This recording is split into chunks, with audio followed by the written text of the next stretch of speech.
Senyor alcalde, té que fer algunes jabalís. Diuen que s'han vist per la dreta, com tot lo roïn. Jo per l'esquerra. Entonces vostè també n'ha vist jabalís, veritat? Quants? Una totxeneta? No patiu per el tema dels jabalís, ho tinc controlat.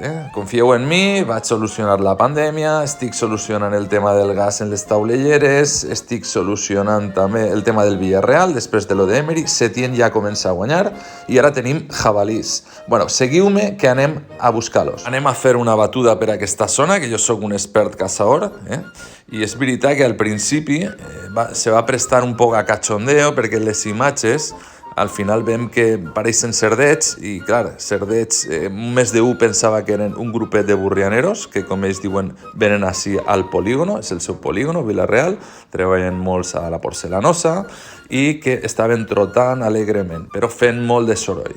Després d'analitzar ben bé aquestes imatges, concloem que no són burrianeros, són porcs senglars, jabalís, i anem a posar-nos a la faena.